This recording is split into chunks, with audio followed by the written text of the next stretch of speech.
আজকে আমরা ফিক্সড করব Redmi 90, এইটা হচ্ছে NVIDIA corruptet।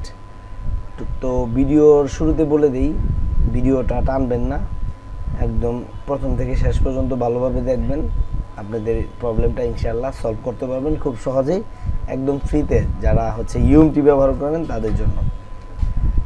তো এই জায়গায় মোবাইলটা খুলে রাখছি এই জন্য যে ভিডিওটা অনেক বড় যাতে না হয়ে যায়। তো প্রথমে যেটা করব, আমরা মোবাইলটা কম্পিউটারের সাথে কানেক্ট করব EDL মোডে। এই জন্য ব্যাটারিটা ডিসকানেক্ট করে কানেক্ট করে দিলাম এবং আমরা এই জায়গায় টেস্ট পয়েন্টটায় ধরে তারপরে USB কেবল কানেক্ট করে দিব। এই দুইটা হচ্ছে টেস্ট পয়েন্ট।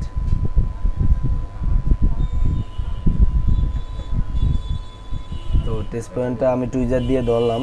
এবার হচ্ছে টাইপ সি কেবলটা লাগাই দিব। এই আমাদের কানেক্ট কমপ্লিট হয়ে গেল। এবার কম্পিউটারে দেখব যে আমাদের EDL ড্রাইভারটা পাইছে কি না। তো এই জায়গায় ডিভাইস ম্যানেজারে আমাদের ওয়েলকাম যে EDL ড্রাইভার সেটাগুলো পেয়ে গেছে, কিউ লোডার। তো আমাদের মোবাইল কানেক্ট কমপ্লিট। এইবার হচ্ছে আমাদের টুল UMT QCFire টুল ওপেন করব এবং হচ্ছে ফাইলটা খুবই ছোটো একটা ফাইল, 3-4 MB ফাইল। এই ভিডিওর ডিসক্রিপশন বক্সেই আমি ডাউনলোড লিঙ্ক দিয়ে দিব, আপনারা ফ্রিতে ডাউনলোড করবেন, কোনো টাকা পয়সা লাগবে না। তো টুলটা আগে ওপেন হোক, তারপরে ফাইলটা কিভাবে কি করবেন আমি ধাপে ধাপে দেখাচ্ছি। তো এটা হলো আমাদের ফাইল, মডেম নামে একটা ফাইল পাবেন। আমি আবারও বলতেছি, ভিডিও ডিসক্রিপশন বক্স থেকে ডাউনলোড করে নেবেন। আমি লিঙ্কটা কপি করে নিলাম। এখন যেটা করব, আমি হচ্ছে চলে যাব হচ্ছে অ্যাডভান্স ফ্ল্যাশার, এই অপশনে যাওয়ার পরে এই জায়গায় কানেক্টে ক্লিক করব। যেহেতু আমাদের মোবাইল অলরেডি কানেক্ট করা আছে, জাস্ট শুধু এই জায়গায় কানেক্টে ক্লিক করলেই আমাদের মোবাইলের টোটাল ভিতরের ইন্টারনাল যে পার্টিশন এবং ফার্মওয়্যার সবগুলো রিড করে এই জায়গায় পার্টিশন আকারে শো করবে।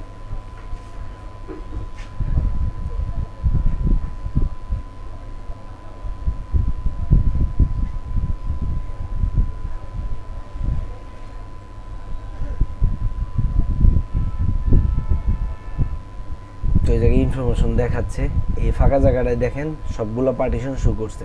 এই জায়গায় system file, Parsis, user data সব ধরনের ফাইল আছে। আমরা যেটা করব, এখান থেকে মডেম নামে একটা ফাইল আছে, ওই ফাইলটাকে আমরা খুঁজে বের করব। এই হলো আমাদের মডেম ফাইল। তো এই মডেম ফাইলটাতে আমরা জায়গায় টিক দিব। টিক দেওয়ার পর এখান থেকে আমরা যেটা করব সেটা হলো এই যে ফাইলটা আছে 2-3 MB ফাইল, এই ফাইলটা মডেম ফাইলটা আমরা এই জায়গায় শো করাই দিব। কিভাবে দেখেন, এই জায়গায় আমরা টিক দেওয়ার পরে এই 3 ডটে ক্লিক করব। ক্লিক করার পরে এই ফাইলটা আমাদের যে জায়গায় আছে ডেস্কটপে আছে। তো আমি ডেস্কটপে ঢুকলাম, এই জায়গায় দেখা আছে Redmi 90 NVIDIA corruptet। তো এই মডেম ফাইলটা এই জায়গায় আমরা দেখাই দিব। লোড হয়ে গেল, মডেমের ভিতরে মডেম ফাইলটা লোড হয়ে গেল। জাস্ট এখন আমি যেটা করব, ফ্ল্যাশ সিলেক্টেড, আমি একটা ফাইলে সিলেক্ট করছি, এই জায়গায় ফ্ল্যাশে ক্লিক করে দিলেই কয়েক সেকেন্ডের ভিতরে আমাদের ফরম্যাটটা রাইড হয়ে যাবে। আর আমাদের NVIDIA corruptet যে প্রবলেমটা ছিল সেটা করলাম সলভ হয়ে যাবে। তো কোনো ফুল ফ্ল্যাশ করার প্রয়োজন নাই এবং কোনো ফাইল টাকা দিয়ে কেনারও প্রয়োজন নাই। তো ফাইলটা রাইড হওয়ার সাথে সাথে আমরা ব্যাটারিটা ডিসকানেক্ট করে আবার কানেক্ট করে দিয়ে মোবাইলটা অন করব। আমাদের NVIDIA corruptet এটা করলাম ফিক্স হয়ে গেছে।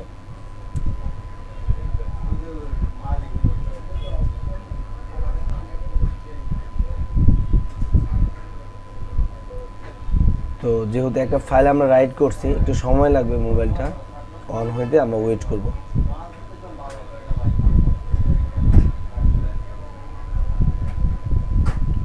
তো এখানে বলে রাখা ভালো যে আমি এই জায়গায় ভিডিওটা ফাস্ট ফরওয়ার্ড করে দিছি যাতে অল্প সময়ের ভিতরে মূল বিষয়টা বুঝতে পারেন।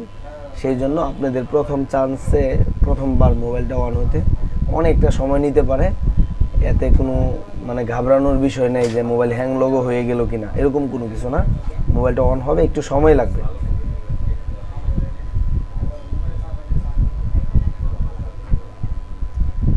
আর এই Redmi 90 কিংবা আরও আদার্স যে ফোনগুলো আছে NVIDIA corruptet, বেশিরভাগ ক্ষেত্রে হয় কি, মোবাইলে আপডেট আসে, কাস্টমার আপডেট দেওয়ার চেষ্টা করে কিংবা আপডেট দেয়। আপডেট দেওয়ার পরে মডেম ফাইলটা আপডেট হয়, কিন্তু সেটা মোবাইলের সাথে কম্প্যাটেবল হয় না অনেক সময়, সেই জন্যই করলাম এনভিডিয়া ক্রাফটেড চলে আসে। তো যাই হোক, আমরা এখন মোবাইলটা অন হয়ে গেল ডাইরেক্টলি আমাদের মোবাইলটা। এখন এই জায়গায় একটা বিষয় আছে, সেটা হলো অনেক সময় দেখবেন মোবাইলটা ডাইরেক্ট অন হবে না অনেকের ক্ষেত্রে। তো এইভাবে এনভিডিয়া ক্রাফটেড মেসেজটা আসবে, যা শুধু আপনারা রিবুট টু ফোন দিবেন কিংবা রিবুট দিবেন। যদি দেখেন যে ডাইরেক্ট অন হয় নাই, আমারটা যেরকম ডাইরেক্ট অন হয়ে গেল, আমি আরেকটা ভিডিওর মাধ্যমে আপনাদেরকে দেখাইলাম যে অনেক সময় ওই এনভিডিয়া ক্রাফটেড লেখাটা আসবে, মানে তখন আপনারা যেটা করবেন শুধু রিবুট টু ফোন, মানে ফোনটা রিবুট দিবেন ওই অবস্থায়, তাহলে এই মোবাইলটা অন হয়ে চালু হবে এবং আপনাদের প্রবলেমটা ফিক্স হয়ে যাবে। এই জন্যই ভিডিও শুরুতে বলছি এবং শেষেও বলতেছি, ভিডিওর মাঝখানে কিংবা শেষে কোনো জায়গায় টানবেন না, একদম প্রথম থেকে শেষ পর্যন্ত দেখবেন, তাহলে আপনারা খুব সহজেই Redmi 90 এই মোবাইলটার এনভিডিয়া ক্রাফটেড ফিক্স করতে পারবেন একদম সহজেই। তো এখন শুধু ইউআই সেটিংটা আমি করে ফেলবো।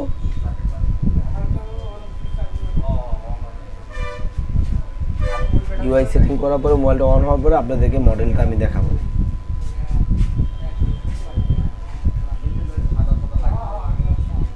আমাদের ইউআই সেটিং শেষ এবং মূল ইউআই চলে আসছে। আমরা যাবো এখন সেটিংয়ে, সেটিং থেকে অ্যাবাউট ফোনে যাওয়ার পরে মডেলটা আমরা দেখবো। দেখেন এই জায়গায় ডিভাইস নেম হচ্ছে Redmi 90 এবং স্টোরেজ দেখেন এটা হচ্ছে 128 এবং MIUI ভার্সন 12.0.7 এবং অ্যান্ড্রয়েড ভার্সন এই জায়গায় দেখাচ্ছে 10।